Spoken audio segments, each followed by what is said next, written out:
curso de formação cristã, Deus na História e o Catolicismo. Vou convidá-los a nos colocarmos de pé, para fazermos a nossa oração, pedindo que o Espírito Santo nos ilumine nessa jornada de hoje. Pai nosso, que estás no céu, santificado seja o vosso nome. Venha a nós o vosso reino.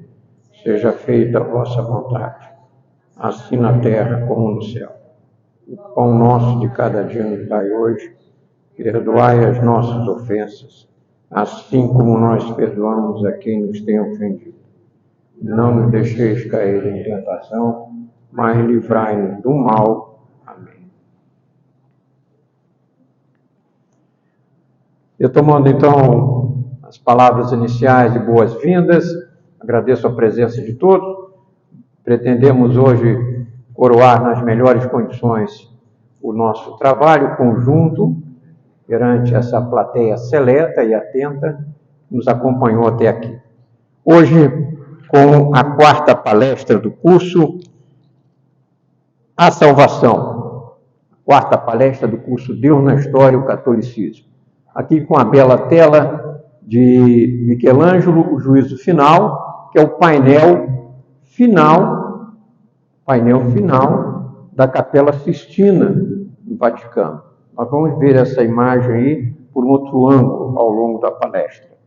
É interessante o significado dela, inclusive a colocação dela na capela. Ao longo do curso, nós estudamos como a existência humana é pautada pela busca de Deus. E como essa busca ela corresponde, a essa busca corresponde uma resposta do homem nas diversas expressões de vida construindo a história. Eu vou aproveitar esse espaço inicial da nossa palestra para refutar um aforismo muito comum. É o homem que faz a história. É o homem que faz a história em Deus. Nós estamos em muito boas condições, depois das 3 palestras anteriores, de concluir isso naturalmente. O homem faz a história em Deus, não por si só. Essa é a conclusão do que nós desenvolvemos até aqui. Vamos colocar algumas prerrogativas do ser humano. A compreensão do mundo, a busca da verdade, a conquista da paz, o deleite com o belo, as intervenções na natureza. São algumas prerrogativas humanas situadas acima e além da mera sobrevivência. E nenhuma delas pode ser desfrutada sem Deus. As dimensões do mistério da fé, dos mistérios da fé, se mostram quando deles, lembre-se da expressão que nós usamos na última palestra, quando nós nos aproximamos dos mistérios da fé. Então, nós conseguimos ter uma ideia das dimensões, não meramente de espaço, mas do alcance dos mistérios da fé, quando nós nos aproximamos deles nas Sagradas Escrituras, quando nós lemos sobre eles no Catecismo da Igreja Católica e quando nós refletimos sobre eles à luz da razão. Deus, o Criador do mundo e do homem, está presente, como nós enfatizamos ao longo da palestra, em todas as dimensões da existência humana. A revelação terminada em Cristo, mas não explicitada por completo, que é ontologicamente real. Nós insistimos nesse ponto, fazendo aqui uma ligeira recordação dos principais pontos das palestras anteriores. Então, na revelação, nós vimos como ela é um fato, não se resume a um ato, porque ela começa lá no Antigo Testamento, nós temos as etapas da revelação, ela se completa em Jesus Cristo, mas o Catecismo nos lembra disso. Ela está encerrada, mas não explicitada por completo. e é ontologicamente real, quer dizer, é real em si. O seu conteúdo é o fato da revelação.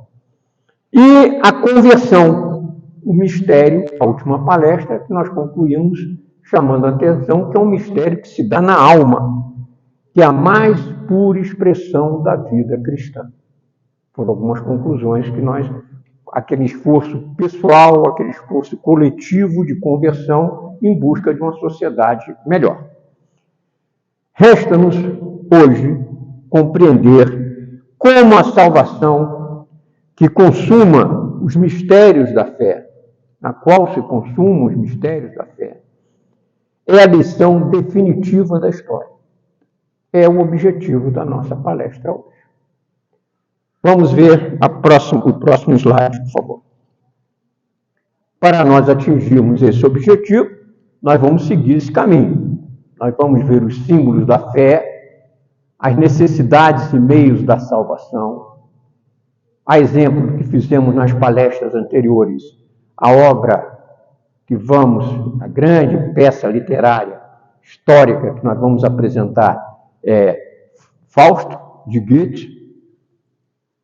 Terrível, terrível. É uma obra que denuncia o mal. Então, é importante para nós no entendimento da salvação. Vamos ver alguns estadistas católicos, os grandes estadistas católicos do século XX, o dogma da Assunção no pós-guerra e propor, quase que na nossa conclusão, alguns princípios que nós podemos extrair desse percurso teológico histórico que nós fizemos ao longo do curso. A vida cristã à luz da história. Concluindo, então, a nossa palestra. Nós devemos... Próximo, por favor. Próximo slide. Nós vamos entrar no nosso primeiro tópico, os símbolos da fé, lembrando que este ano comemoramos 1.700 anos da primeira sessão do Concílio de Nicéia. E isso é de fundamental importância na fé católica, entender que o credo dos apóstolos e o credo niceno-constantinopolitano são símbolos de fé. Os símbolos da fé são dois, o dos apóstolos, que é a pia baptismal da igreja, e o credo, o símbolo niceno-constantinopolitano, é um símbolo que vai se iniciar a construção dele em Nicéia, vai se concluir em Constantinopla, em 381. Nós confessamos, e ambos fazem parte da liturgia. E no símbolo niceno-constantinopolitano, nós confessamos que o Pai realiza o mistério da sua vontade, entregando o seu Filho bem-amado e seu Espírito para a salvação do mundo e para a glória de seu nome, como nos lembra o Catecismo. Revelado e realizado na história, esse mistério de Cristo é anunciado e celebrado na liturgia da Igreja. Nós temos nós vivemos isso na liturgia, ao longo de todo o ano religioso, ou um ou outro. Tá? E a autoridade do símbolo de Nicéia, ela tem um sabor especial pela história. Porque, próximo slide.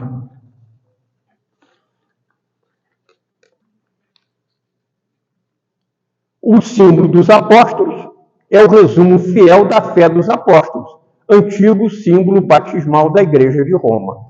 É significativo que a imagem que eu esteja projetando aqui do lado direito seja um dos vários painéis que compõem o batistério da Catedral de Siena, na Itália. Quer dizer, isso está no batistério, pela importância do símbolo dos apóstolos como marco inicial da nossa fé. Por que dos apóstolos? Ele foi construído pelos 12 apóstolos, cabendo partes desse símbolo dos apóstolos que nós rezamos, que nós professamos na liturgia diária, é construído por eles. É o resumo fiel, daí a expressão do catecismo, um resumo fiel da fé dos apóstolos, antigo símbolo batismal da Igreja de Roma.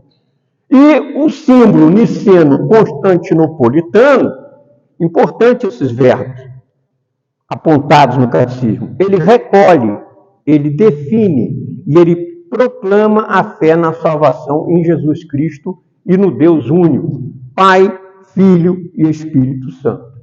Nós vimos na primeira palestra como ali se define com uma frase curta, uma assertiva curta e direta: o Filho é consubstancial ao Pai. Encerrou-se a heresia do arianismo ali. Foi feito o símbolo niceno-constantinopolitano como símbolo da salvação, dá unidade à história e descortina a imensidão do ato da salvação, na sua consistência histórica pela economia da salvação. Nós vamos usar esse termo, economia da salvação, mais de algumas vezes ao longo da exposição de hoje. Vamos nos abstrair um pouco do sentido econômico da economia. Economia significa a administração. Então, a administração, quando nós falamos aqui, economia da salvação, a administração da salvação ao longo da história, esse símbolo tem um papel fundamental porque ele define aquilo que nós sabemos. Só é cristão quem acredita que Cristo é Deus. Tá? Isso é uma condição básica que deve nos acompanhar ao longo de toda a nossa vida católica. Com isso, nós estamos em condições de passar ao próximo tópico na nossa palestra, que são as necessidades e meios da salvação. São muitas as necessidades da salvação, a começar as necessidades dos homens, a começar o homem que tem que ser salvo. Vamos começar por essa primeira necessidade. E por nós homens e para a nossa salvação, ele desceu dos céus e se encarnou pelo Espírito Santo, no seio da Virgem Maria, e se fez homem. Trecho do credo niceno-constantinopolitano, que nós estamos colocando em destaque nesse início da nossa palestra de hoje, para enfatizar a importância histórica dele como símbolo de fé. Ele resolve, nós temos o dos apóstolos, mas ele resolve, enfrenta uma heresia e consolida. Ele tem um significado especial histórico, ele dá consistência histórica, foi a expressão que nós acabamos de usar. Porque no curso que nós realizamos em 2023, nós comentamos sobre os riscos de a igreja sossegar nas ondas da história. Não podia ter acontecido? Podia.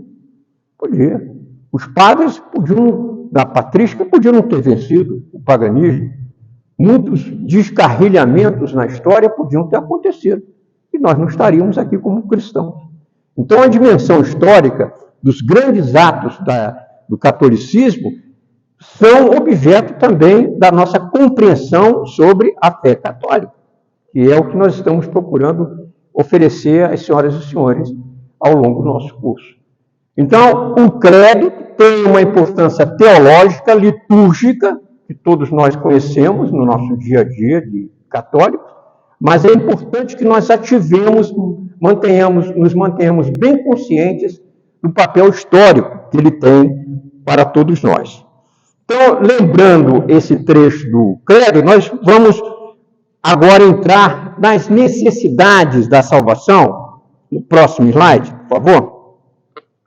Primeiro passo, reconhecer o papel da Igreja Católica. Tá? A Igreja, nós vamos ver, a Igreja foi constituída por Cristo, que dele recebeu autoridade, missão e orientação. Nós vamos nos aproximar disso de novo. Mas lembrar isso aqui, que o catecismo nos coloca. A salvação vem exclusivamente de Deus. Mas por recebermos a vida da fé por meio da igreja, a igreja, é nossa mãe. Nós cremos na igreja como mãe de nosso novo nascimento, e não como se ela fosse autora de nossa salvação. Só tem um autor da salvação, é Deus. E é importante sempre alertando sobre a facilidade, a fluidez, como é agradável e como é falsa a heresia em si, qualquer que seja ela. Porque é muito falso propor outros salvadores. Tá? E isso, às vezes, nós não prestamos atenção aos riscos que isso significa, como nós vamos ver em Fausto. Já vou dar uma degustação, vou dar uma dica para nós apreciarmos com cuidado a obra de Fausto, porque essa questão vai voltar. O único Salvador é Deus. Próximo slide, por favor. A Igreja Católica, isso é também importante para nós retermos sobre o papel histórico da Igreja. A catolicidade da Igreja, que tem uma dupla acepção. A Igreja Católica pela totalidade e pela integralidade. Por que pela totalidade? Porque ela é enviada a todo o gênero humano. E por que pela integralidade? Porque é nela que subsiste a plenitude do corpo de Cristo. A Igreja é católica porque é total e porque é integral. Porque ela se dirige a todos os homens, em todos os cantos do mundo. E ela recebeu de Cristo a integralidade dos meios de salvação. O próprio Cristo é a fonte do ministério da Igreja. Instituiu, deu-lhe autoridade e missão, orientação e finalidade. É o que nos lembra o catecismo da Igreja Católica. Então, o sentido é que nós temos para ilustrar o que nós queremos expor às senhoras e senhores, está aqui um retrato de São Francisco Xavier, autor desconhecido do século XVI, no Museu da cidade de Kobe, no Japão. Aqui nós estamos procurando caracterizar a presença, a influência do catolicismo em diferentes partes do mundo. Nem em todas as partes, nem em todas, o catolicismo foi a peça fundamental de civilizações, mas influiu. E em muitas civilizações foi ele que se constituiu na pedra fundamental, como a nossa. Mas é importante, quando nós vamos nos aproximar da história das civilizações, Arnold Toynbee, por exemplo, que é o maior historiador de civilizações, ele mostra lá como várias civilizações, a extrema ocidental, a bizantina, a russa, tiveram o cristianismo por fundamento. E a nossa ocidental é o produto do seu berço da nossa civilização, é a Igreja. Então nós temos aqui a presença da Igreja no Extremo Oriente, São Francisco Xavier, retratado no século XVII, no Museu da cidade de Kobe, onde está até hoje esse quadro. Próximo slide, por favor. Necessidades e meios da salvação. Continuando a nossa exposição sobre esses meios da salvação, nós queremos aqui levantar algumas ideias que reforçam a amplitude de recursos que a Igreja recebeu de Cristo para proceder, para encaminhar a salvação. Contribuem para ela. Então, são necessidades da salvação. O batismo, isso está bem claro. Contribuem para ela ainda a tradição, a Sagrada Escritura e o magistério da Igreja. Os sacramentos da nova aliança, pela graça sacramental do Espírito Santo. A lei natural exigida pelo Criador. E o uso da liberdade humana. O que está colocado aqui de uma forma, digamos, burocrática, aparentemente burocrática, é de uma amplitude enorme. Faz parte da apresentação de hoje, nós vamos observar alguns desdobramentos, como isso se desdobra na economia da salvação, mas eu chamo a atenção desde já para o último aspecto. o uso da liberdade humana, que é fundamental para o catolicismo. Nós vamos ver à frente a diferença entre vontade e livre-arbítrio.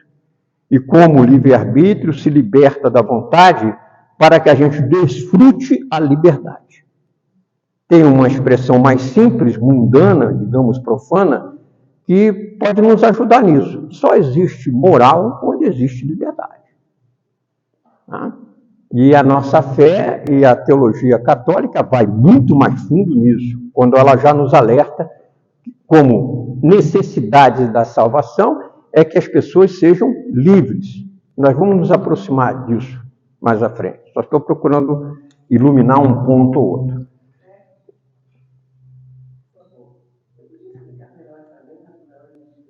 A tela? Exigida pelo Criador, de respeito à criação. Na primeira palestra, nós procuramos desenvolver a ideia de que a criação não foi aquele mero ato. Surgiu o mundo.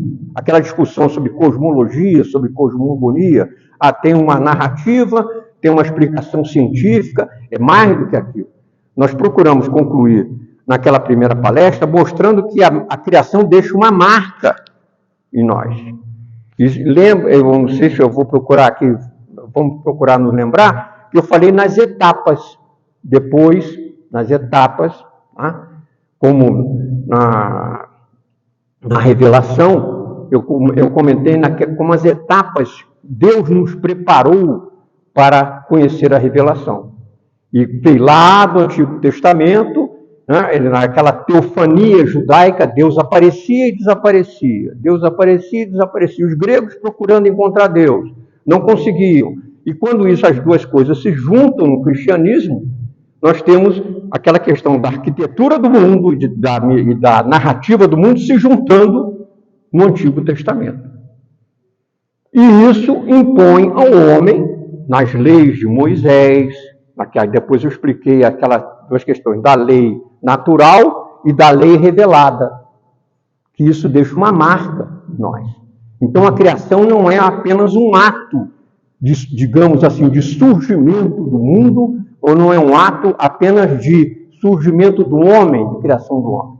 É algo que deixa uma marca no homem. Que marca é essa? A lei natural, que nos ensina o que é certo e o que é errado. Se lembra, então? Então, estou lembrando, isso aqui, a lei natural exigida pelo Criador. Exigida pelo Criador como? Pela consciência. Nós vamos voltar a isso. Tá? Pela consciência que está em todos nós. Então, essas são algumas... é uma recapitulação das necessidades da salvação e estamos, então, agora em condições de passar para os meios da salvação. Os meios que a igreja recebeu de Cristo. A confissão de fé correta e completa, a vida sacramental integral, ou seja, entender e praticar os sacramentos, o ministério ordenado. O ministério ordenado, aqui vale a pena nós detalharmos, o ministério ordenado é aquele que continua a missão que os apóstolos receberam de Cristo. É o ponto essencial da doutrina eclesiológica católica. E é constituída sobre o fundamento dos apóstolos. É aquilo que nós entendemos. Toda a igreja como uma sucessão dos apóstolos. A partir daquele momento que a igreja é criada, naquela reunião, logo depois da morte de Jesus Cristo, com a presença da Virgem Maria, aquele é o momento inicial, é a criação da igreja, que inclusive é lembrada na liturgia diária, para nós diariamente, e ela segue nessa sucessão. Essa é a ideia do ministério ordenado. O sacramento da penitência, que é importante, e não há salvação sem oração. Então, é a lembrança final, em termos de meios da salvação, que é sobre essa necessidade vital da oração, porque quem reza se salva certamente. Quem não reza certamente se condena. Lembra o nosso catecismo, tá? De uma maneira muito explícita. Finalmente, próximo slide. Reiterando, a universidade... Desculpa, vamos voltar. fiquei devendo às senhoras e senhores uma explicação sobre essa imagem. Aí. Aqui nós temos a imagem da anástasis, em grego, ressurreição.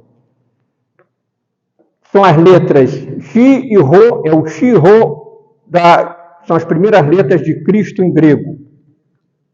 Fazem essa combinação aqui. Nós temos aqui 2 soldados romanos, aquele momento da crucificação, em que o centurião romano disse: esse homem era realmente o Filho de Deus. Tá? Em que é o momento do reconhecimento da ressurreição, tá? Simbolizado inicialmente pelo estupor dos romanos que viram aqueles fenômenos acontecerem durante a crucificação. E aqui, então, está essa descrição, um painel em sarcófago romano descoberto no século XIX, um painel do século IV, atualmente no Museu Pio Cristiano do Vaticano. Foi esse símbolo que foi impresso nos escudos, que foi colocado nos escudos das tropas de Constantino, anástase, esse é o chamado cristograma, tá? Que era muito conhecido antes de Constantino colocar a fé católica cristã, digamos, na legalidade. Então, merecia o esclarecimento sobre esse cristograma, chamado cristograma. Próximo, por favor. Esse é o momento em que Jesus Cristo confronta os fariseus, uma bela tela de James Tissot, do século XIX, atualmente no Brooklyn Museum. Fariseus questionam Jesus. Na verdade, é Jesus que confronta os fariseus. Porque aqui nesse momento, Jesus Cristo chama a atenção dos fariseus que confiavam apenas na própria justiça, desprezando os outros e um sentido de justiça para todos os homens. Os fariseus eram especialistas, eram prestadores de serviço na sociedade judaica daquele século I, e desde um pouco antes, que prestavam serviço de leis. Qualquer negócio, qualquer atividade pública, eles prestavam serviço informando se aquilo podia ser feito ou como devia ser feito. Então, eram de um legalismo, de uma preocupação que a exegese cristã critica sobre esse excesso de formalismo na profissão de fé. E aqui Jesus Cristo confronta eles nesse encontro, chama a atenção deles e lança essa necessidade que, sendo pecado universal, os que presumem não necessitar da salvação estão cegos por conta própria. Tá? É um estigma. Quem acha que não precisa de salvação já se cegou e está em via de se perder. É o que nós vamos ver de novo. Vou chamar a atenção para a peça literária que nós vamos examinar hoje. Próximo, por favor. A salvação de Fausto em Goethe. Nós vimos na primeira palestra a Ilíada. Vamos procurar resumir o que foi a Ilíada, a apresentação de Ilíada, a falta de Deus. É o homem em busca de Deus. São fímbrias, fumaças de um Deus por trás daquele politeísmo, mas um Deus todo-poderoso que é maior do que os outros, que impõe a sua verdade aos outros. Quer dizer, é um Deus que aparece ali como uma necessidade. É um monumento da literatura mundial. Né? É um papel decisivo na construção da língua grega e da civilização grega, a Ilíada. Depois nós vimos Dante, a grande obra católica da história, que teve um papel decisivo para a língua italiana. Depois nós vimos uma obra importante, mundialmente importante, e que deve orgulhar nós que falamos português, Lusíadas. Mas agora, nós vamos... É anterior. Agora nós vamos ver a obra, nós podemos dizer, é uma obra genial também, todos 4 autores são geniais, que ela trata do mal, que ela enfrenta o mal, ela expõe o mal. Fausto de Goethe. Nós estamos aqui usando a edição da editora 34, uma tradução, são coisas também que nós temos de destacar na nossa cultura, na cultura brasileira, são trabalho dos grandes tradutores. Tá? O tradutor do grego para o português, da Ilíada, a tradutora de Fausto do alemão para o português, Jane Clabin Sigal, tá? Dedicou a vida inteira a essa tradução, um trabalho primoroso da editora 34. Esse aqui é o Fausto I. E apresentação e comentários de Marcos Vinícius Mazzari, muito bem feitos com muita competência. E ilustrações de Eugênio Delacroix, de Bico de Pena. Realmente uma peça preciosa, a construção. Mas Fausto é uma obra-prima, é uma obra do seu tempo, de um tempo de desorientação, de um tempo de gnosticismo, que vai ter consequências na história. Nós vamos ver. É o objeto da nossa palestra hoje. Alguns dos pensadores famosos, nem cristãos, colocaram aqui suas opiniões sobre Fausto. Então, André Gide, Prêmio Nobel de Literatura de 1947, ele destacou as significações universais das quais o pensamento expresso na obra está carregado. Ele chamou atenção para isso. Fausto trata de males que são universais. Hegel, o autor do espírito, do historicismo, da filosofia da história sem Deus, chegou ao ponto de decretar a morte de Deus. Tragédia filosófica e absoluta, que abarca um largo espectro que vai da insatisfação na ciência à vivacidade da vida mundana e dos prazeres terrenos. Schopenhauer, autor de uma tese existencial, uma filosofia, melhor dizendo, ateísta, a negação da vontade provocada por uma grande desgraça e pelo desespero. Entendo aqui desespero por desesperança, desespero em toda a salvação. E Nietzsche, o criador do super-homem, que também se abeberou muito no gnosticismo do século XVIII.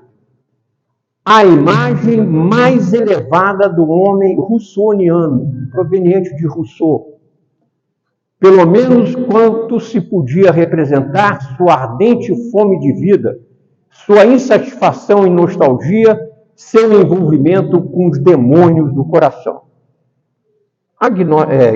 Agnosticamente falando, o Nietzsche tem razão. Só que, como nós vamos verificar aqui, próximo slide. Fausto não é uma obra absoluta apenas do ponto de vista filosófico. É uma obra, sem dúvida alguma, de significações universais. O mal é universal. Muito mais do que ele é a salvação. Mas as significações universais superam o mero universal como extensão ilimitada. E Fausto não vai terminar, como nós vemos, pelo desespero em toda a salvação. Bem como não é apenas um homem russoniano que perde a sua alma. A tragédia de Fausto é espiritual, não é filosófica, não é universal apenas, é uma tragédia espiritual. Porquanto diz da morte da alma, estando o seu significado colocado na dimensão existencial do homem que perde a si mesmo. Incapaz de se salvar, não importa em que categoria filosófica ou ideológica ele se coloque. O homem face a Deus, a sua consciência e a sua existência. Esse é o recado, esse é o grande legado de Fausto. Fausto é uma tragédia espiritual, como nós vamos ver. Mal levado elevado em todas as circunstâncias, mas derrotado ao final de diversas maneiras pelo bem na salvação em Deus. Por mais que se tenha tentado dizer o contrário, inclusive nas suas análises, tá? Como nós vamos ver.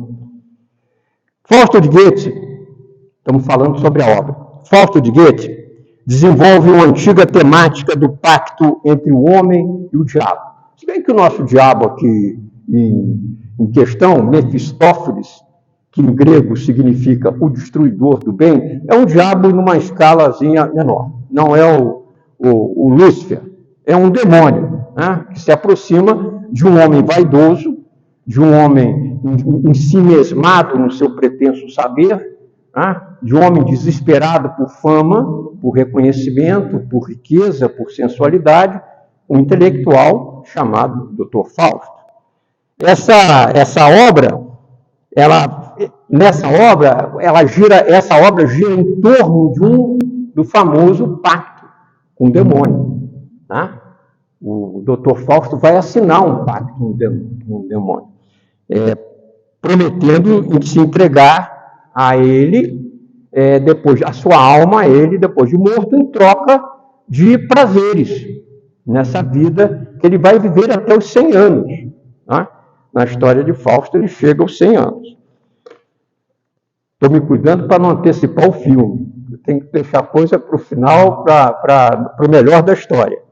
E em Fausto, a maldade que aparece em Fausto é essencialmente contra a mulher. Tá? Porque na sua ânsia de desejo, a sua volúpia, a sua luxúria, né, Fausto vai seduzir uma jovem inocente, e aqui eu alerto aos senhoras e senhores que eu vou usar é a mesma pessoa, hein? Margarida, em português, é Gretchen, em alemão. Vai aparecer, é a mesma pessoa. Ele seduz a Margarida e abandona, porque é fruto da vaidade dele, do desfrute dele. E, por favor, também entendam, nós estamos aqui falando com adultos, que isso se insere num aspecto muito sensível do século XVIII. Tá? E vale a pena até a gente ter uma certa sensibilidade para as soluções que foram dadas à época, que era a questão das mães solteiras. Tá? Então, o estigma na sociedade, a vergonha, a humilhação, as pressões eram muito fortes naquele tempo. E sem a caridade, isso terminava, muitas vezes, num infanticídio, que era um crime comum, digamos assim, no norte da Europa, nessa época. E a pena era guilhotina. E Goethe era jurista. Goethe se baseia sua obra na experiência dele como julgador do Conselho da Cidade, de crimes reais que aconteceram assim. Na nossa cultura, nas casas de misericórdia, na cultura portuguesa e brasileira, isso foi, digamos assim, cuidado, minimizado pelas casas de misericórdia com um procedimento chamado a roda, tá? Em que as mulheres que viviam essa situação, em vez do aborto, em vez do infanticídio, sabiam que tinham e deixavam o seu filho. Inclusive, fazer aqui a propaganda da minha mulher, que é autora de uma obra sobre a família dela, O Nome de Devoção, que mostra como a origem da família dela começa no século XVIII, com um homem que foi exposto, o termo era exposto na roda. A pessoa levava isso para o resto da vida na sua certidão. A mãe chegava lá, tocava o sino, girava a roda, ninguém a via, ele também não via quem tinha apanhado, e a criança ia para aprender um ofício, ia para uma bandeira de ofício, e esse homem vai se tornar Francisco das Chagas, um dos maiores fazendeiros do Rio Grande do Sul, no século XIX. Então, na ausência de instituições como essa, as pessoas, as moças, as meninas, eram levadas ao desespero, que eu entendo como a antessala do suicídio. Tá? É o drama do Fausto I, tá? O desespero de Margarida, que é abandonada com um filho, mata o filho, é condenada e aí se consuma a tragédia. Esse é o cúmulo da vaidade irresponsável de Fausto. Então, com isso, eu procurei contextualizar esse momento de sofrimento de Margarida. Tá? A paixão pelo prazer, mas nós vamos ver como é que essa história se conclui. A paixão, próximo, por favor.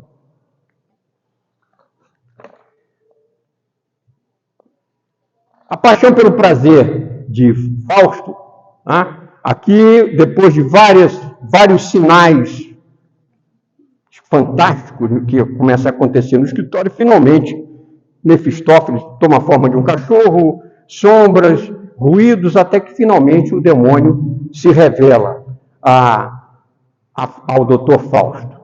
E, depois de muitas abordagens, ele propõe, então, o pacto. Esse verso aqui é importante, como Fausto mostra o que ele perdeu na última frase. Não há perigo de eu romper o pacto. O afã do meu vigor completo é justamente o que prometo. De mais alto ensoberbeci-me, pertenço só à tua classe. Falhou-me o espírito sublime. Falhou-me Deus nele. Falhou-me o espírito sublime. Ele se entrega aqui ao prazer, a paixão pelo saber, na primeira parte do livro. Próximo slide, por favor.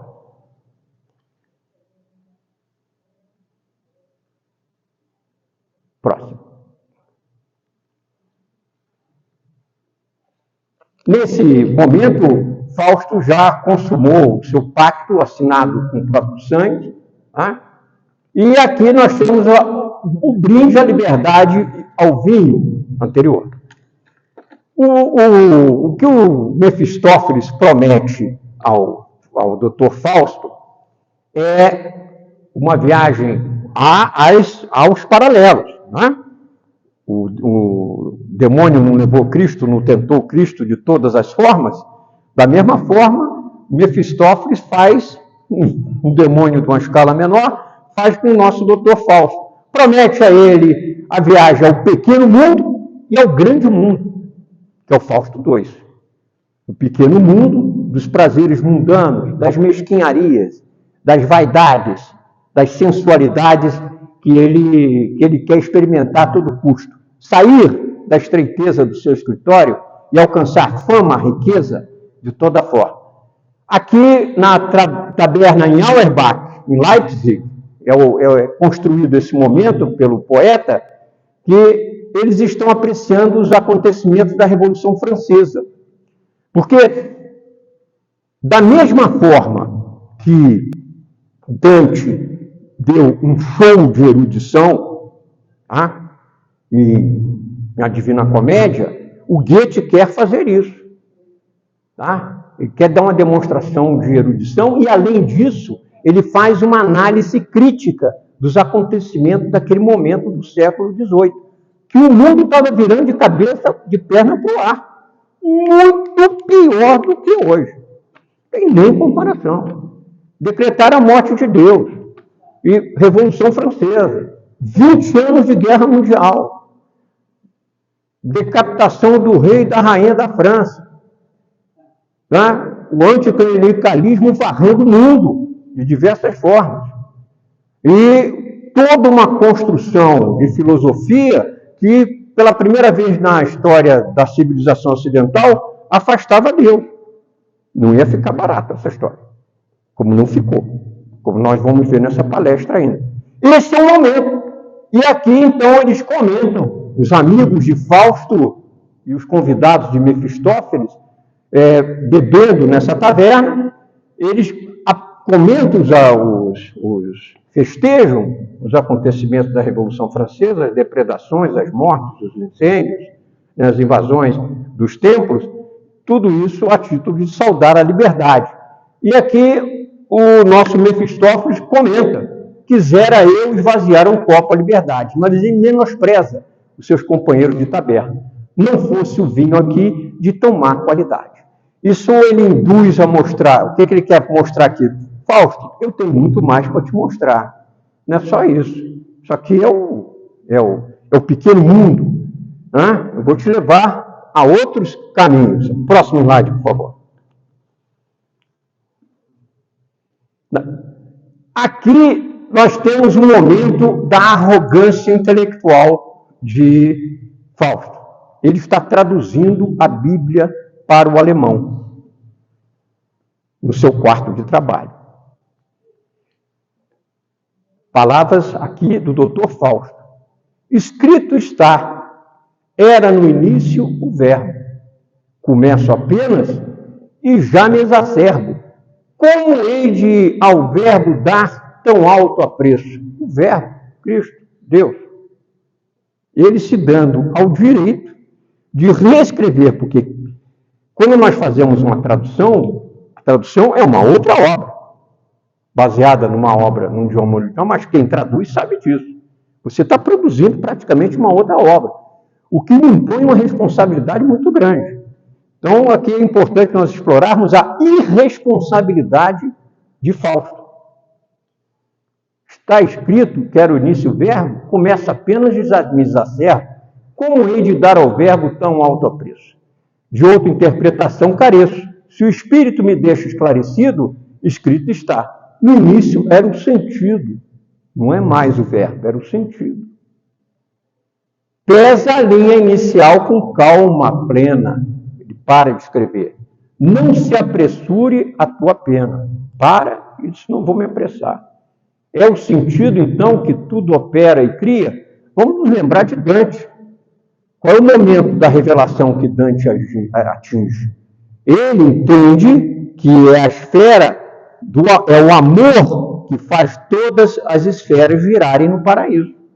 É o Fiat, né? É um insight que Dante tem católico, cristão. Aqui não. Ele questiona. Então, não é o verbo, mas então é o sentido que tudo opera e cria, deverá opor. No início era energia. Não, vamos colocar energia. Mas já enquanto assim eu retifico, diz-me algo que tampouco nisso fico. Do Espírito me vale a direção, e escrevo em paz. Era no início a ação. Isso é a influência do tempo na mente de Goethe. Isso aqui é o início do movimento Tempestade e Ímpeto, Sturm und Drang, que vai ser a raiz do romantismo alemão e que está na raiz do ímpeto, né, da ação, que alimentou ideologias terríveis no século XIX e XX. Tá? O impulso à ação. E escreve em paz, era no início a ação. Independente da análise ideológica ou filosófica que nós possamos tirar dessa expressão, o que fica patente para o nosso objetivo aqui do nosso estudo é a arrogância intelectual de Fausto. Em pegar um texto produzido e assimilado, desenvolvido, compartilhado, estudado durante milhares de anos, e no arrobo, não é o verbo, é a ação. Mas existe uma explicação que eu estou procurando dar aqui, por que isso acontece nessa poesia. Ficou claro? Próximo slide, por favor. Mefistófeles, com a exaltação do dinheiro, agora vai desprezar o bem comum. Meu bom amigo, as coisas vês, como às vezes sempre a tua laia, mais esperteza de uma vez, antes que o bom da vida se esvaia. Com a breca, pernas, braço, peito, cabeça, sexo, aquilo é teu. Mas tudo o que fresco aproveito será por isso menos meu? Se podes pagar 6 cavalos, as suas forças não governam? Corres por morros, crivos e valos, qual o possuidor de 24 pernas? Basta de andar cogitabundo. Sus quer dizer, eia, vai, sus, mete-te dentro do mundo. Digo-te, um tipo que especula é como uma besta em campo árido e gasto, que a roda um gênio mal circula, e em torno a verde e fértil pasto. Tá? tradução de Jenny Clabin Sigal, realmente imaginemos o esforço para trazer isso do alemão e oferecer essa rima em português, né? Um trabalho magnífico, mas aqui Fausto exalta o dinheiro, né? Nós temos aqui em Fausto a exaltação do dinheiro feita por Mefistófeles para Fausto. Aceita o dinheiro, usa o dinheiro, cultiva o dinheiro. Isso vai ser importante na nossa palestra de hoje para nós vermos a questão do amor ordenado, da ordem do amor, da ordem espiritual cristã, que é praticamente a conclusão da nossa palestra. Nós vemos aqui Fausto sendo atraído, né, amando o dinheiro, além de outras coisas. A tragicidade, por favor, próximo slide, do poema atinge o seu clímax na cena final da parte 1. Margarida, Gretchen, condenada no cárcere, né? E Fausto, desesperado, num assomo de arrependimento, a procura e tenta tirá-la do cárcere. Margarida diz que não vai. Não vai. Porque ela experimenta um êxtase, está aqui a figura de Nossa Senhora, que surge a ela. Ela entra em desespero e aqui nós temos um momento de triunfo da salvação, que o próprio demônio reconhece, porque ele assiste o desespero dos dois, de Margarida e de Fausto, retira Fausto da cena, mas quando assiste isso aqui, ele profere: está julgada. E do alto vem a voz: julgada não, salvo. Então, é um momento magnífico na conclusão da primeira parte da obra, em que a tragédia se consuma, na morte, ela vai sair dali para ser executada, ela entra em êxtase, ela recusa aquela aparente salvação material de fugir da prisão. Vejam aqui um paralelo daquela fuga de Pedro, que as correntes se partem, a tentativa, porque Goethe era um profundo conhecedor da teologia cristã e católica, daquela parte da Europa, um profundo conhecedor. Então, há sempre esse trabalho da comparação, e aqui, nesse momento, o que é significativo é que o demônio está julgado, quer dizer, está encerrada a questão. E do alto vem só uma palavra: salvo. É a salvação de Gretchen. Mas nós vamos precisar aprofundar isso na continuidade da obra. Na segunda parte da obra, digamos assim, a obra foi escrita para ser encenada, né? Não meramente escrita. Então, inclusive, vamos fazer uma voltazinha antes de iniciar a primeira parte. Há um diálogo em que o Mefistófeles vai desafiar Deus. Olha, eu quero a alma daquele doutor que está encerrado, que se acha o máximo. Eu vou tentá-lo, Deus. E em vida, eu nada tenho a interferir. Pode ir. Mas depois de morto, a alma dele é minha. Aí o diabo, eu topo. Posso ir? Deus, pode ir. Em vida, a vida de cada um. Liberdade. Liberdade. Livre-arbítrio e tudo mais. Vai lá. E o Mefistófeles faz essa aposta. Deus, a alma dele, depois de morto, a história é diferente. E o nosso demônio, ele parte então para essa tarefa, né, de tentar Fausto de todas as maneiras. Como ele vai fazer? Quando se encerra a primeira parte, Fausto entra num sono profundo. Essas são as palavras que Margarida vai proferir no final da segunda parte. Eu antecipei aqui para dizer alguma coisa da dimensão da salvação de Margarida, que precisa ser esclarecida. Lá no final, e aqui em latim é de uma penitentium, né? É a salvação de uma penitente, Margarida vai voltar como penitente, não mais como Margarida, ela vai aparecer. Porque nesse momento aqui, quando ela vai te dar, ela diz, hei de te ver novamente. E sai para morrer. Mas ela diz, hei de te ver novamente. Desaparece. Inclina, ó Mãe Divina, a luz que me ilumina, o dom do teu perdão, enfim. O outrora amado, já bem fadado, voltou, vem vindo. É isso que ela vai dizer lá no final de Fausto 2, quando Fausto morre e a alma dele se aproxima de Deus. Pretende se aproximar de Deus. Próximo slide. O Fausto 2, Fausto continua no seu quarto, saindo para pequenas incursões no pequeno mundo, tá?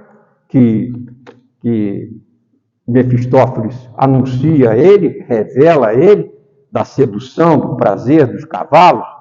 E em Fausto 2, ele adormece, depois daquela tragédia no cárcere, e vai voltar. Tá? Desperta. E aí, Mefistófeles, o mal que foi praticado no varejo, no Fausto 2, é praticado agora no atacado, de forma global, porque Mefistófeles empodera Fausto de uma tal maneira que ele vai percorrer o mundo e participar das grandes tragédias da época. Guerra civil, inflação, decisões erradas. Ele vai participar do mal global. O mal passa a ser feito por atacado. O Fausto vai assessorar Napoleão. Toda a história da Europa do século XVI, do imperador Carlos V, Maximiano, até o colapso do Império, Santo Império Romano Germânico, no início do século XIX, ela aparece em Fausto 2. E Fausto e Mefistófeles estão, de uma certa forma, envolvidos em tudo isso. É o grande mundo. E a ambição de Fausto é tão grande que ele chega ao ponto, e aí, como eu falei, se Goethe quis fazer o que Dante fez, mostrando a erudição, ele também procurou fazer o que Camões fez. Camões, para dar maior visibilidade à sua obra, usou elementos da Ilíada. O mesmo faz Goethe.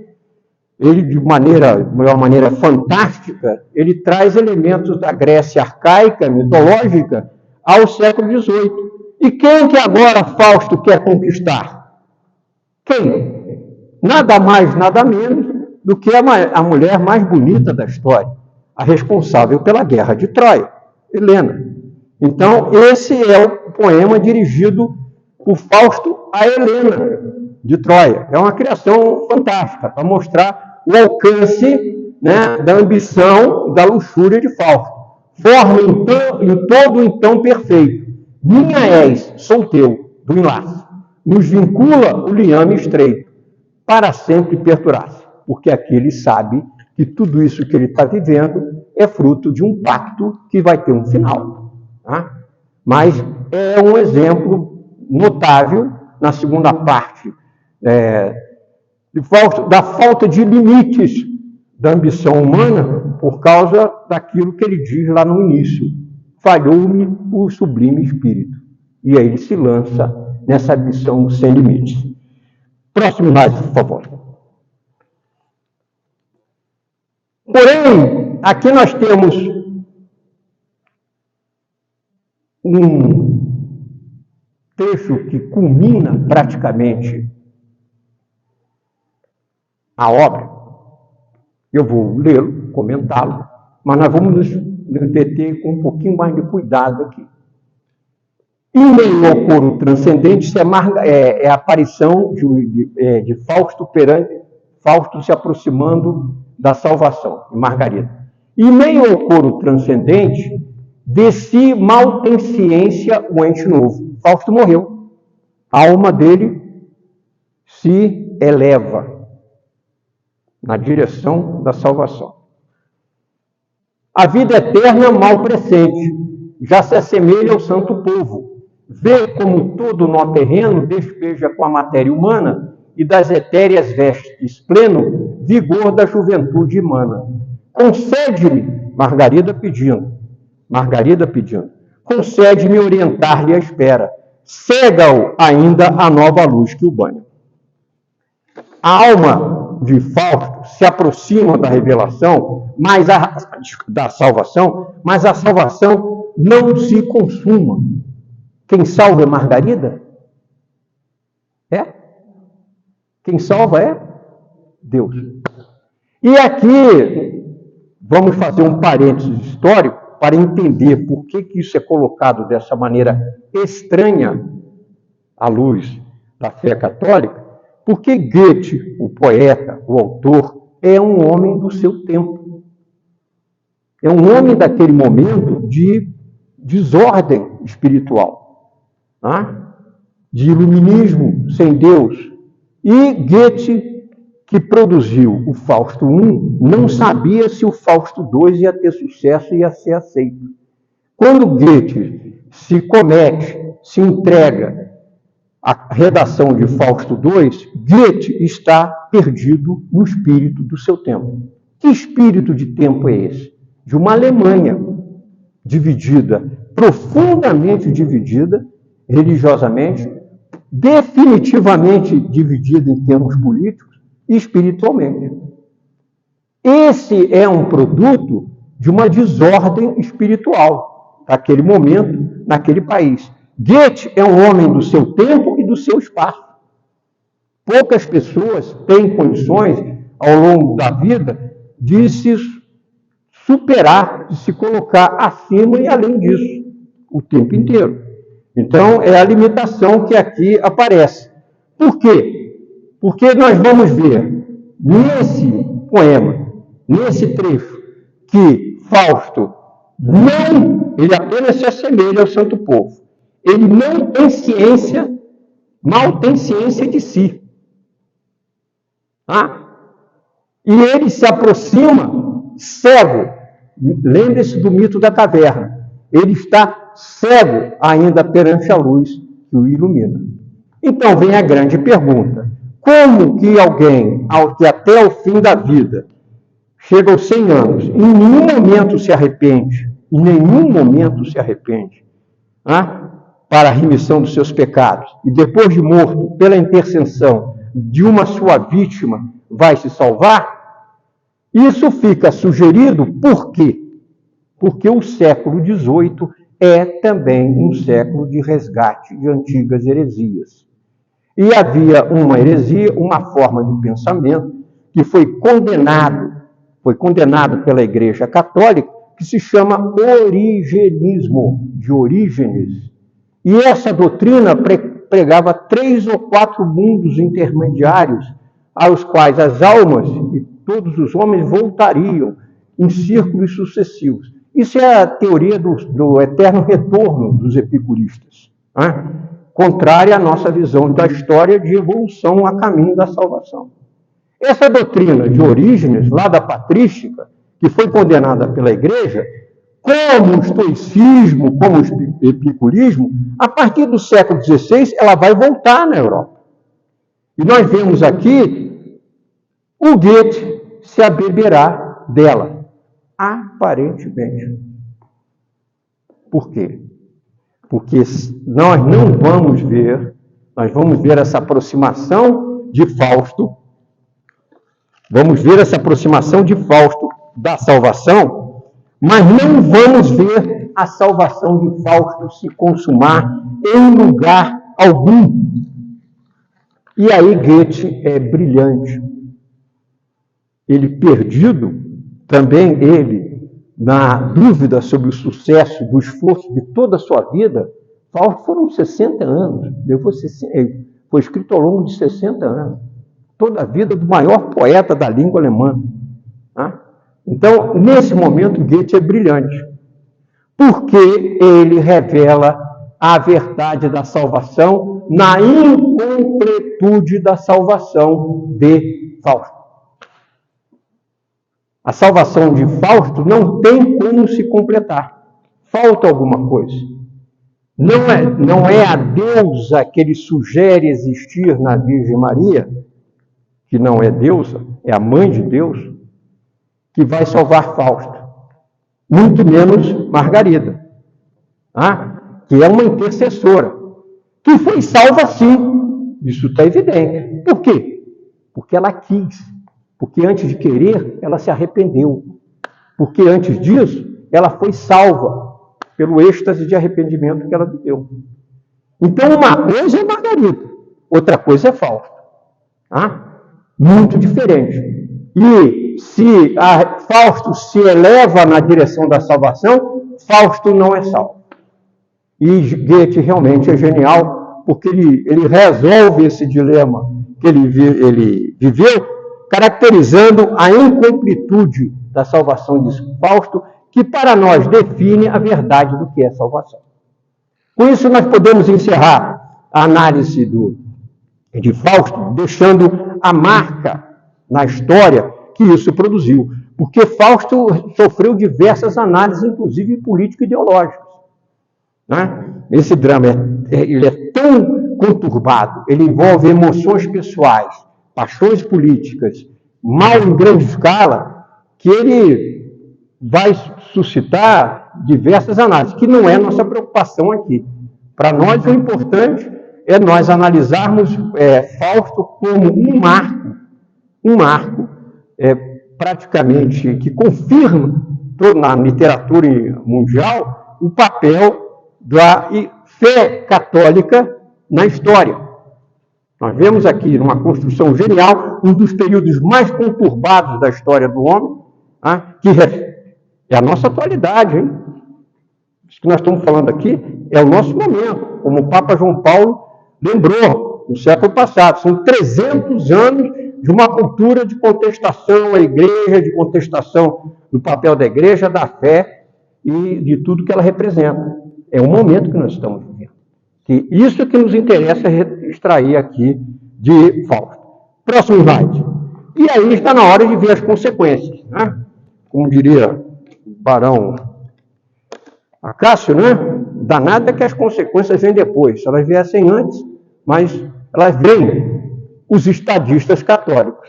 E antes de falarmos nos estadistas católicos, vamos falar da igreja perante os totalitarismos. Né? O totalitarismo é aquele sistema político que, como o nome diz, ele pretende o controle total. Ele é muito mais do que autoritário.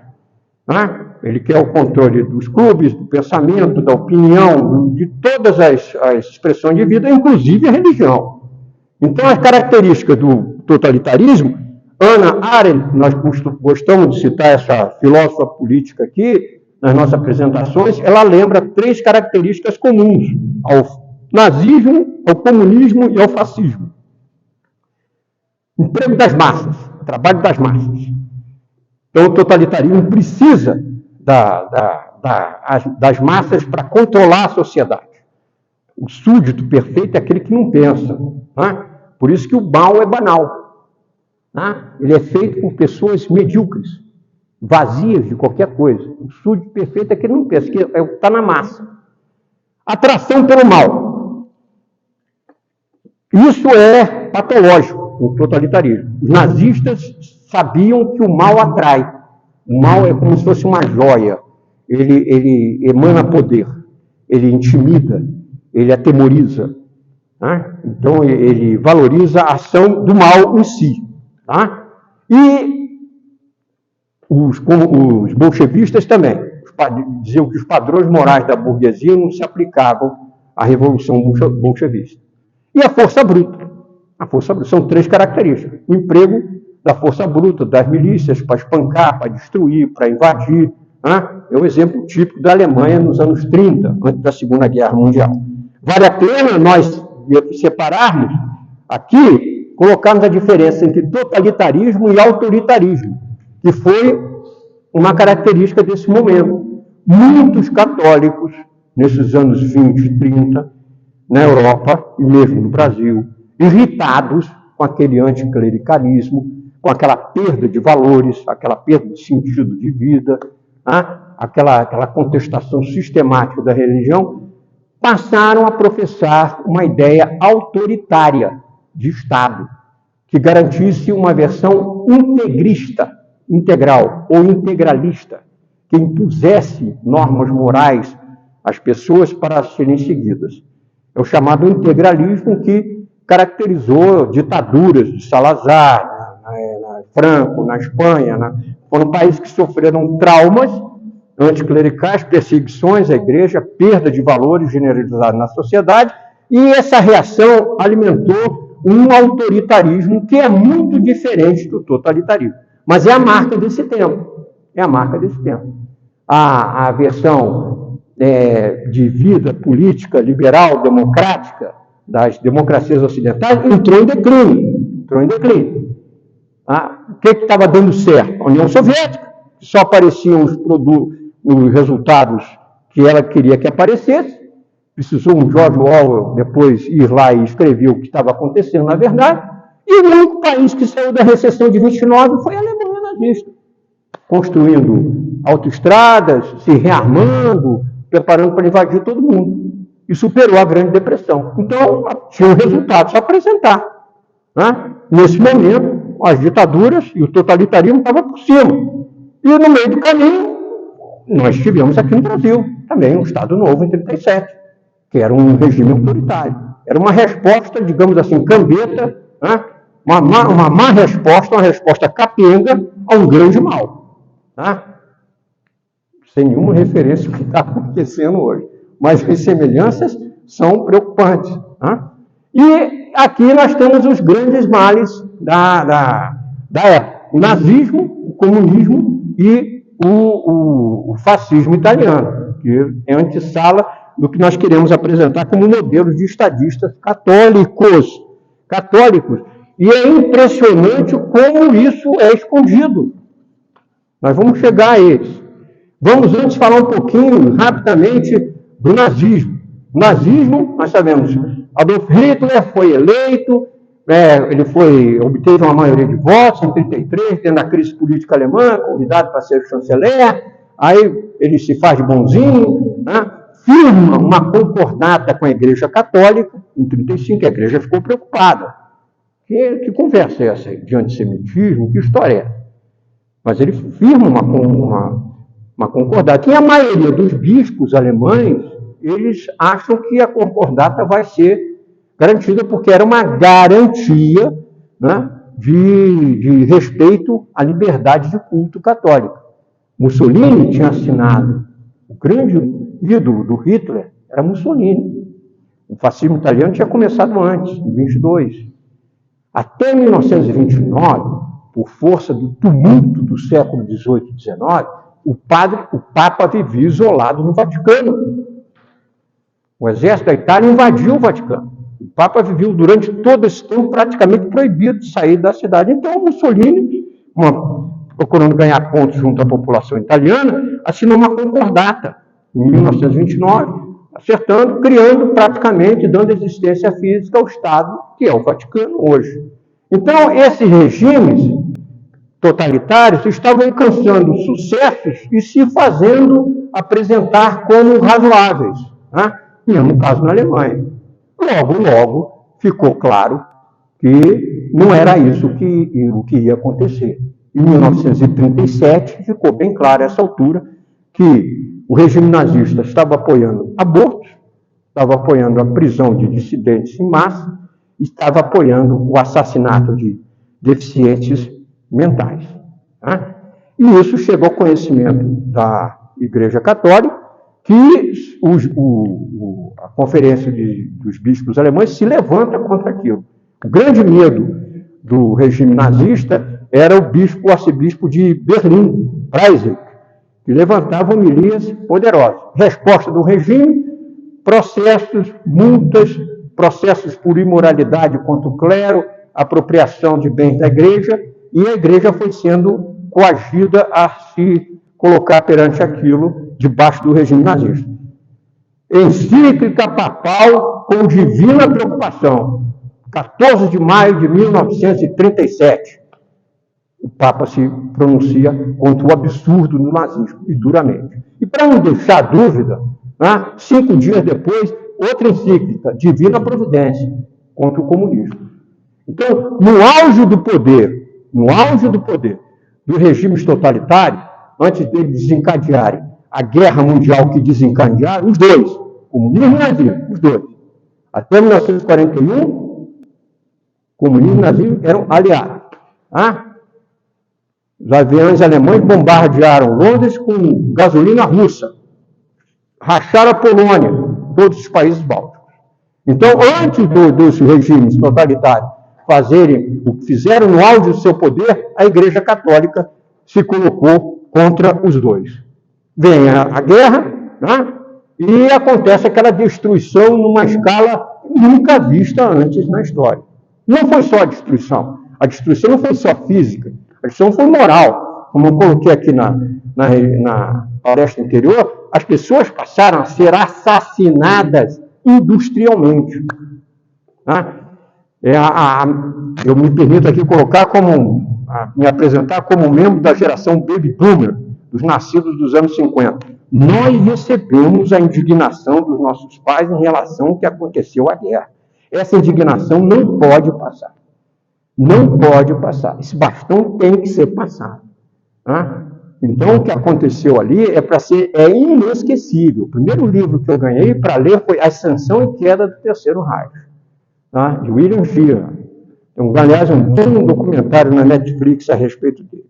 Então, nesse momento de desatino na Alemanha e na Itália, nós temos dois homens, o próximo, que já são perseguidos, que vão pagar o preço de não serem nazistas nem fascistas. Konrad Adenauer e Alcide de Gasperi. Tá? Chanceler da Alemanha, no pós-guerra, e primeiro-ministro da Itália, também no pós-guerra. Adenauer quase foi morto por Hitler na Noite das Facas Longas, em 1934. Faltou pouco. Tá? Foi preso 2 vezes, foi proscrito da política alemã. E Alcide de Gasperi fez um último discurso na Itália não fascista. O que ele falou? Que os princípios do fascismo, vamos pegar aqui o trecho para ver as palavras exatas dele.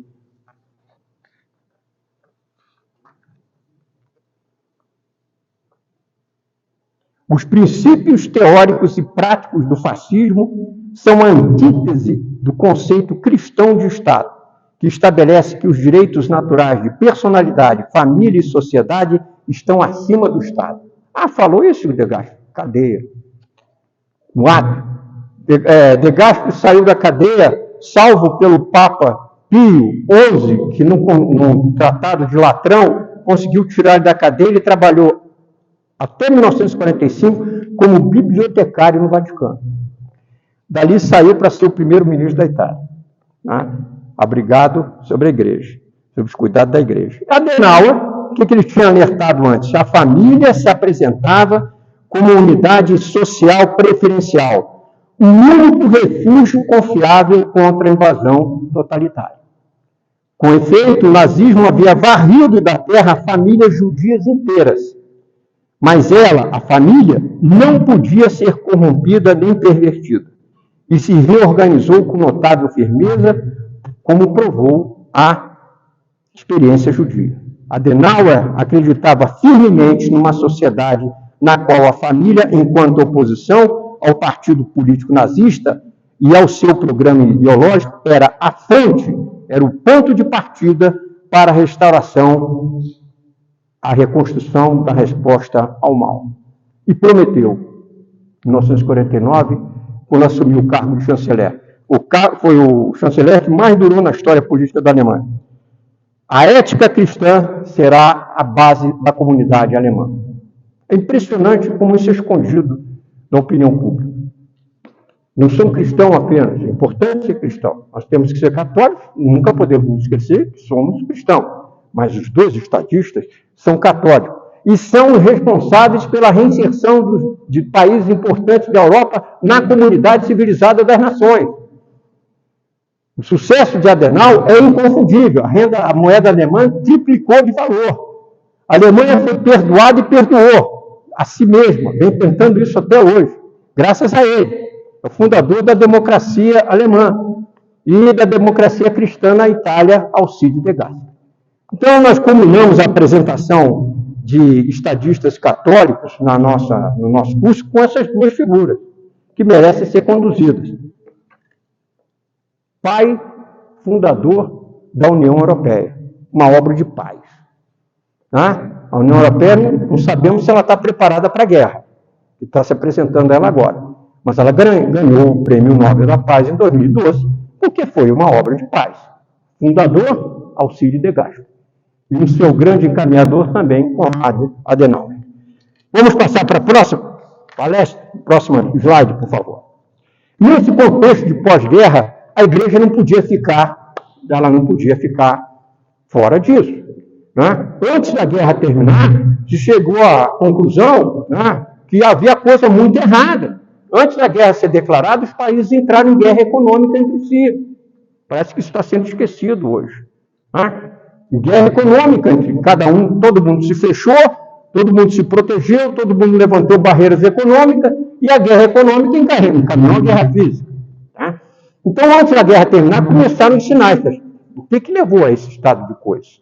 E a igreja também estava preocupada com a devastação moral que ocorreu. Quando termina a guerra, o Papa, agora, Pio XI morreu no ano que iniciou a guerra, 39.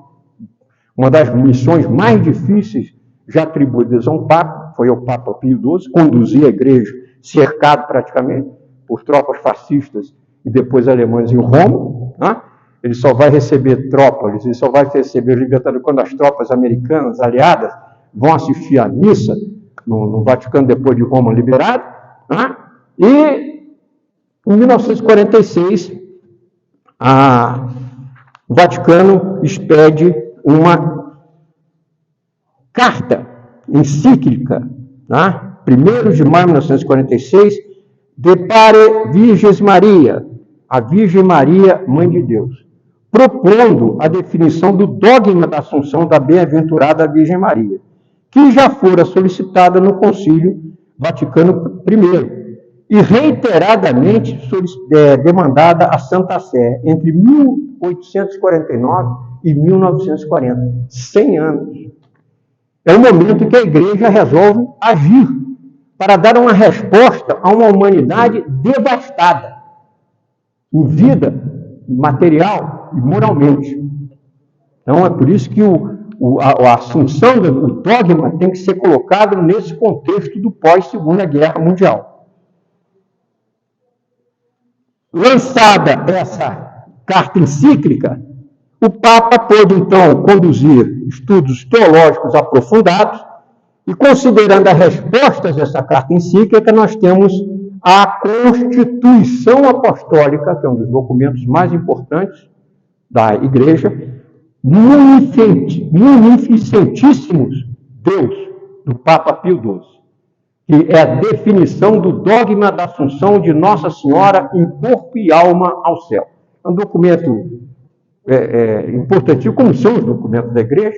Ele faz uma recapitulação teológica, histórica, litúrgica e testemunhal, que leva à resposta das duas perguntas que ele colocou na carta de 1946. Vamos preparar o dogma da Assunção? Vocês querem fazer isso? Foram as duas perguntas aos bispos do mundo inteiro. E as duas respostas. Então, é feito a Constituição Apostólica, definindo o dogma, e eu extraí aqui um trecho, que eu julgo bem significativo desse documento. Alcançou, por fim, a suprema coroa dos seus privilégios, a Virgem Maria, que ela fosse preservada da corrupção do sepulcro, e que a semelhança do seu divino Filho, vencido a morte, fosse levada em corpo e alma ao céu, onde refugie como rainha à direita do seu Filho, Rei imortal dos séculos. Como prescreve o catecismo da nossa Igreja, a Assunção da Virgem Maria é singular participação na ressurreição do seu Filho e antecipação da ressurreição dos outros cristãos. O seu significado foi de reiteração da revelação, no momento em que a humanidade precisava voltar a acreditar em si mesma e renovar a esperança na salvação, na devoção à sua grande intermediadora, a Virgem Maria. Então, é uma participação efetiva da Igreja Católica na reconstrução do mundo do pós-guerra. Vamos então agora ao nosso próximo slide.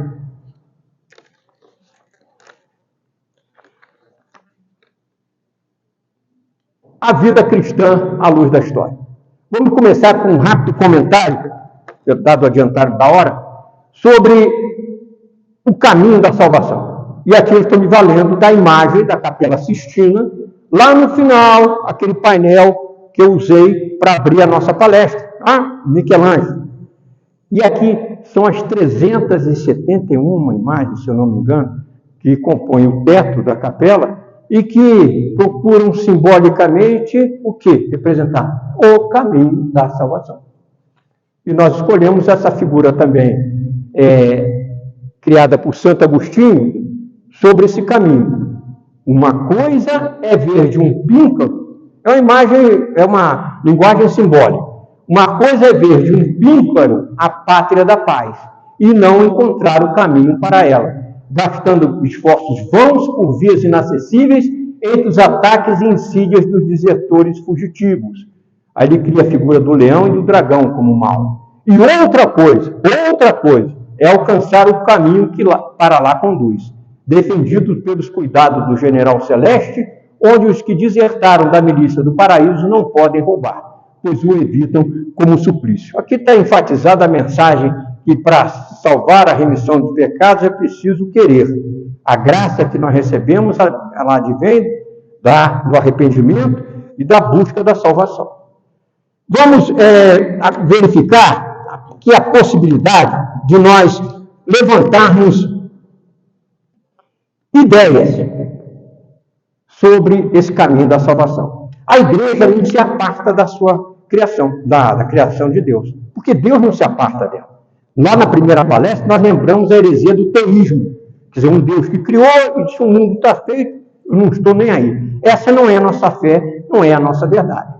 Tá? Nós sabemos que Deus continua a acompanhar a sua criação e as criaturas, e a igreja, no seu magistério, está a serviço desse desiderato.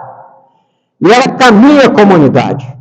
Santo Afonso de Maria de Ligório, o inspirador da teologia moral, o padroeiro da ordem redentorista, ele lembra que o caminho é de um permanente aperfeiçoamento. Ele insta isso nas suas palavras na teologia moral, se lembrando de Paulo. Paulo era um artífice, fazia tendas. Ele, não, vamos trabalhar pelas nossas mãos, vamos nos tornar pessoas melhores. Então, esse caminho de salvação está subentendido na fé católica como um caminho de aperfeiçoamento. A igreja não nega o Criador e ele não se afasta da sua criação. A questão da obtenção da salvação, depois, então, do desastre da Segunda Guerra Mundial, que já vinha se anunciando em boa parte do século XX, atraiu a atenção de filósofos importantes, de pensadores importantes. Então, a questão, próximo slide. O mal foi o grande tema do qual se ocupou Santo Agostinho. Nós vimos isso na palestra anterior, como ele confessa lá em Confissões, como foi sofrida a busca do mal. Então, para um filósofo realmente, um teólogo do seu porte, ele constituiu um desafio enorme. E, voltando a Santo Agostinho, inspirado em Santo Agostinho, um desses grandes filósofos, um filósofo cristão importante que eu recomendo como referência, Etienne Gilson, ou em francês Etienne Gilson, citado inclusive em documentos religiosos, Etienne Gilson. Ele lembra isso junto com Boehner, aquele exemplo. Mal e pecado constituem fundamentalmente uma desordem. Isso é Santo Agostinho. Tá? Por quê? Nós já vimos também nas outras palestras que o mal não existe. Se o mal existisse, ele tinha que ser criado por quem criou tudo? Deus. E Deus só criou coisas boas. É simples. Tá? O mal advém da degradação, da corrupção, e ele é fundamentalmente uma desordem, uma falta de ordem. E nós vamos ver o primeiro princípio a que isso nos remete. O primeiro cuidado que nós temos que ter para evitar o mal. Gilson, Vogelin e Arendt são filósofos e nós vamos usar aqui, eles vão se remeter todos a Santo Agostinho. Nós lembramos na conversão que a conversão que mais estudada, que mais resultados produziu em nossa teologia foi a de Santo Agostinho. Naquele momento da patrística que ele culmina, pela profundidade do seu pensamento, pelo carisma pessoal que ele tinha. Tá? Então, nós temos aqui, em Vogelin, próximo slide. Não quero entrar nisso ainda, por favor, vamos voltar à ordem ainda. A questão, se eu reconheço que o mal é uma questão de desordem, tá? E Santo Agostinho coloca isso de uma maneira explícita, é uma falta de ordem, a discussão, tá bom, som? A discussão vai se travar em torno de que ordem é essa? É a ordem de Platão, lá da República, que um pequeno círculo de iluminados vai dizer ao resto da galera o que tem que ser feito? Não. A ordem da qual nós estamos falando é uma ordem espiritual. E apelando aqui a uma figura literária que nós estudamos ontem, é a ordem do amor. Isso não é retórica, isso não é um esforço simbólico apenas. Diferente desses diferentes filósofos aqui, eu vou fazer um apanhado por causa do nosso tempo, se preocuparam, estimulados por Santo Agostinho, em encontrar que ordem é essa. É a ordem do amor. É a ordem do amor ordenado. Aí vem a pergunta, o que é amor ordenado? Amor ordenado é amar primeiro e antes de tudo Deus. Porque só quem ama Deus em primeiro lugar pode amar qualquer coisa. Existe derivando um pouquinho dos nossos filósofos católicos, nós já ouvimos falar das Crônicas de Nárnia, né? Do Tolkien, né? São autores aí famosos nas séries, nos filmes. O autor das Crônicas de Nárnia é Clive Staples Lewis, é um autor inglês. E ele, sem ser católico, ele originalmente era ateu, ele se preocupou com o que Santo Agostinho disse. Hannah Arendt trata do conceito de amor em Santo Agostinho, Eric Vogelin foi lá nele em Santo Agostinho, se preocuparam com essa questão de uma questão de ordem espiritual. A ordem espiritual, nós sabemos que aprendemos lá no nosso catecismo, e Dante explora isso magnificamente, quando ele entende a revelação, ele vê que é o amor que faz todas as esferas do paraíso girarem. Figura retórica e literária. Mas aí vem a pergunta, mas como que eu, digamos, operacionalizo essa ordem? Como eu escolho o que eu devo amar? A chave da solução que é colocada é que antes de qualquer coisa eu devo, como eu acabei de falar, amar a Deus. Mas o Lewis, esse autor, ele escreve em 1960 um livro que vai culminar a carreira dele. Ele, como ateu, se converte ao cristianismo como anglicano e aceita um convite para fazer um programa de rádio na BBC. E um programa para os pilotos de bombardeio da Força Aérea Britânica, que tinha uma média de vida de apenas 13 missões. Eram homens que sabiam que iam morrer na guerra, inevitavelmente, em pouco tempo. Ele aceita esse desafio e faz esse programa que se transforma em livro, porque ele diz, porque eu constatei que a Inglaterra se achava um país pós-cristão. E que esse país não havia induzido, não havia providenciado os ensinamentos do cristianismo à população religiosa. Eu achei que eu tinha que cometer essa tarefa. E o Lewis era um professor de Oxford, e eu estou gastando um pouquinho de tempo, porque vale a pena, como a parte da nossa sabedoria do catecismo, das Sagradas Escrituras, como outras virtudes dos irmãos separados pelo anglicanismo, né, ou o protestantismo, também chegam às verdades da salvação, como é da nossa fé. E ele mostra, o Lewis, ele escreve um livro brilhante chamado Os Quatro Amores.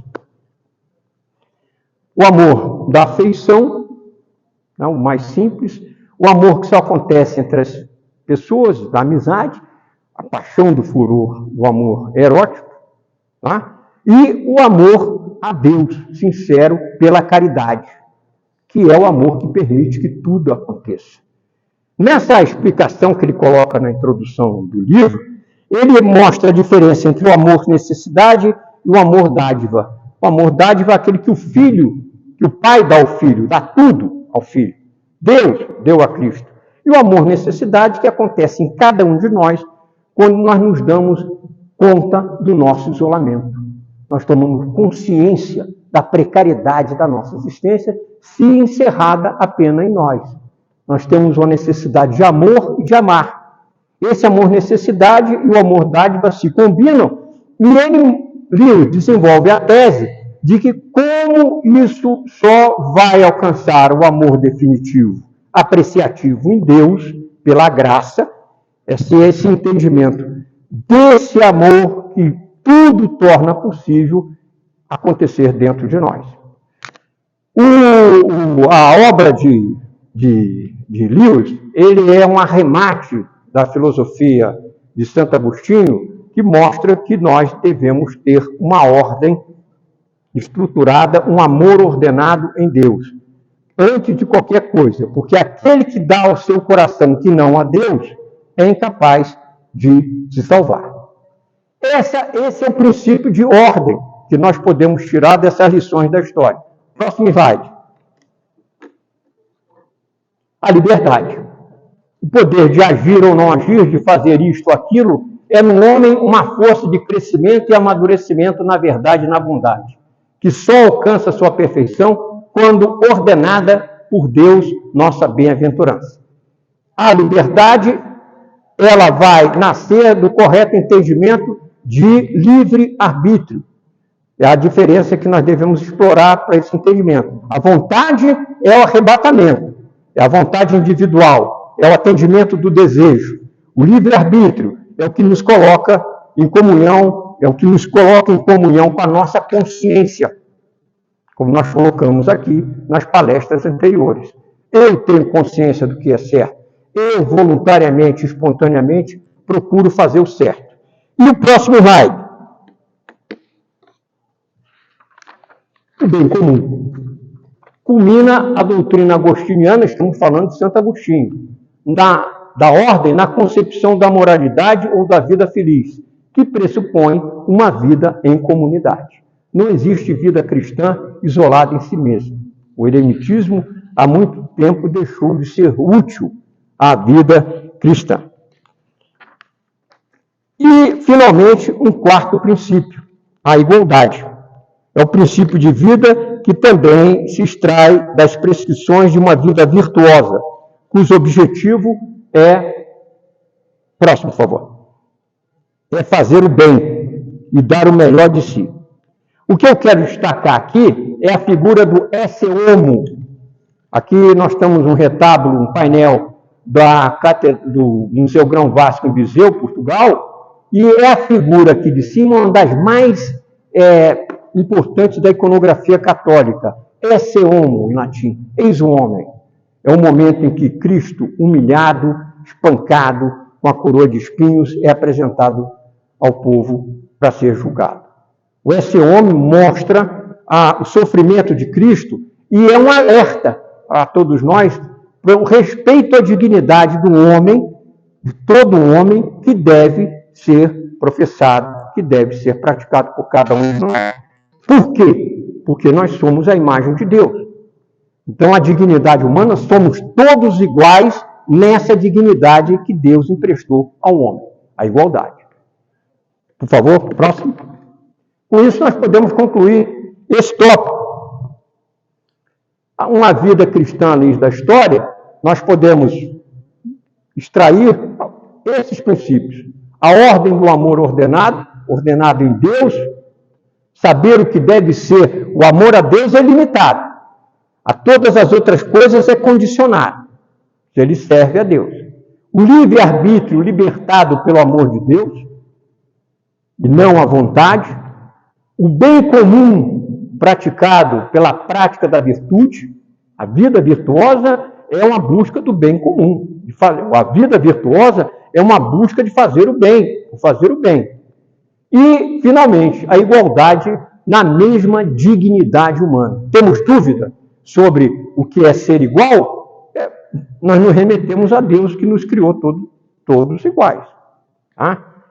Com isso, senhoras e senhores, aqui eu estou usando a imagem da última ceia e da crucificação para representar os apóstolos irmanados com Cristo, tá? Recebendo dele a autoridade apostólica. A última ceia e crucificação, quadro de Giotto, grande pintor da Idade Média, exposto na Alte Pinakothek de Munique, Alemanha. Com isso, nós podemos passar à nossa conclusão da palestra de hoje. A presença e a ação de Deus na história estão assinaladas ao longo do caminho percorrido pela humanidade desde as primeiras crenças em Deus, nós vimos lá, antes da história, aquela busca por Deus que existe em cada ser humano, até o catecismo da Igreja Católica. Da pré-história ao catecismo.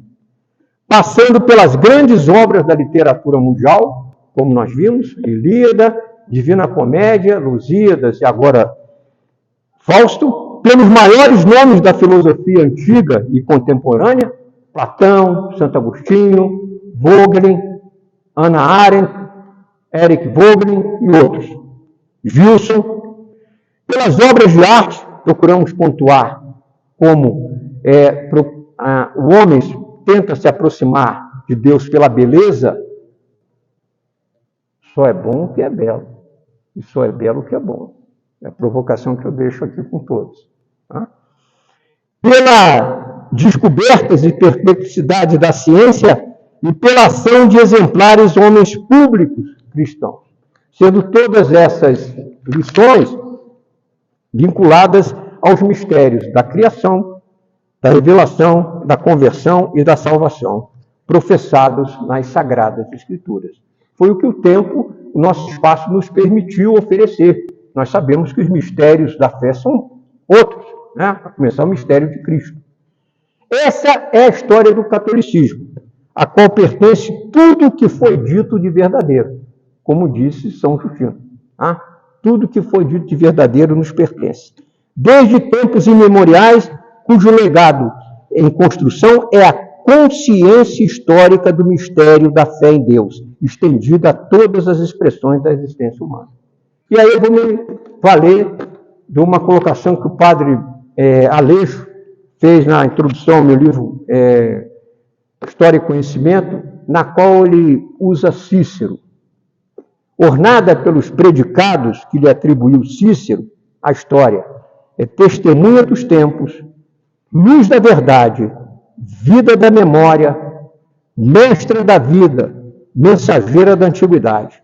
A história, agora nós podemos dizer que ela recebe de Deus o predicado definitivo, é o caminho da salvação. Muito obrigado pela atenção, pela presença.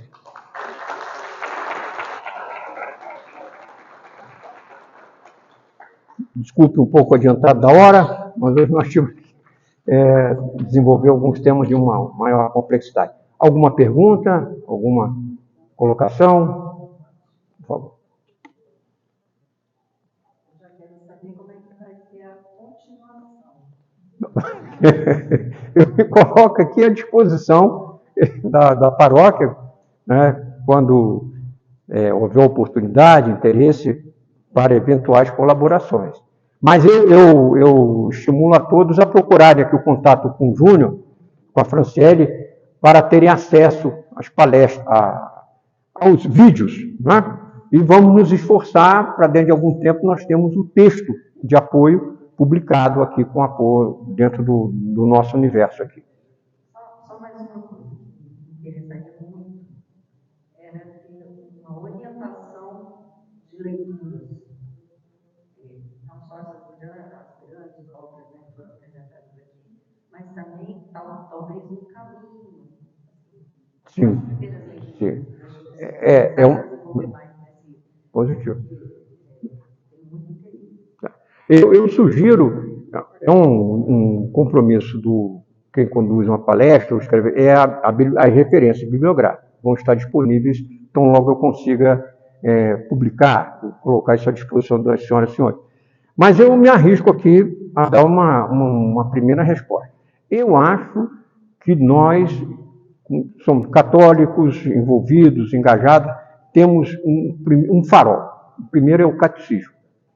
O catecismo da Igreja Católica. Eu sugiro que comecem pelo índice de referência lá no final, que já impressiona. Tá? Porque é difícil, como eu disse, nós vermos um item da nossa vida cotidiana que não esteja contemplado lá. E com uma clareza, com uma consistência realmente que é admirável. Então, primeiro o catecismo. É óbvio, nós sempre estamos nos referindo às Escrituras.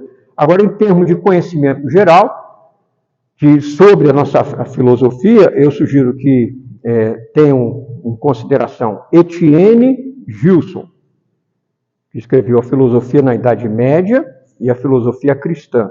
É um filósofo que é a ser sempre levado em muito boa conta. E Eric Voegelin, é outro grande autor cristão, não necessariamente católico, e Santo Agostinho, Confissões.